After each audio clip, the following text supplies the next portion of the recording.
Hi guys! Summary tayo ng reaction video about dito sa Mars na series ni Barbie Show at saka ni Big Show or ni Sunshine at saka ni Watsley, okay, sa Mature Garden. Pero ito ay next series na nagtambal silang dalawa aside sa Mature Garden. Ito yung naging next series na magkasama silang dalawa.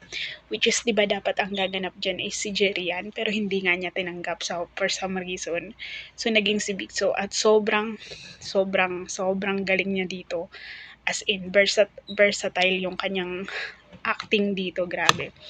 At kay Barbie din naman, ang galing din naman niya dito. So, lalo na doon sa part na yung trauma niya, yung reason ng trauma niya. Ang galing niya. Ang galing mag-ano.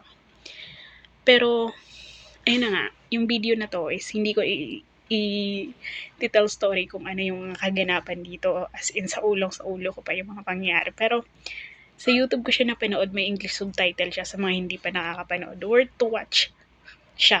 Grabe.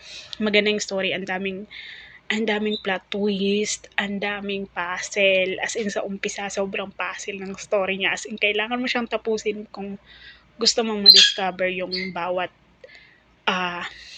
karanasan nila sa buhay. Kasi sa dulo talaga siya may explain. Sa dulo siya. At sobrang grabe, sobrang galing ng ang gumawa ng series na to. Tsaka ano siya, sobrang bumagay kay Victor yung role dito. Solid talaga. Solid yung tambalan nila dito. Matured role siya. Sa mga first episode, para siyang creepy. May mga part siya na parang nakakatakot. Ganon. Pero, manageable naman basta kaya mo. Hindi naman siya ganun. Kasi may mga illusion or imagination dito si Barbie dulot ng karanasan niya. So, sobrang sulit niyang panoorin. As in, ang dami niyo ding matututunan or marirealize dito sa palabas na to. Sobrang ganda. As in, ano siya, tawag dito, parang kung sakali, naisip ko nga, kung sakaling tinanggap ni Jerry yan to, sobrang bagay din sa kanya actually nung role. Kasi parang experience din naman niya sa parang kung paano din yung lifestyle niya sa Mature Garden. Parang ganun din yung buhay ni dito. Pero magkaiba yung story syempre. Pero alam mo yun, yung lifestyle nila or mga ginawa or status nila sa buhay, may similarities eh.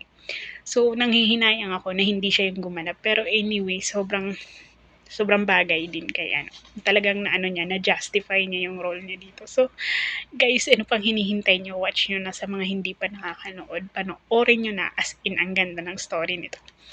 Kahit sobrang tagal na niya, feeling ko, pasok pa rin siya sa mga nangyayari ngayon, lalo na sa panahon ngayon.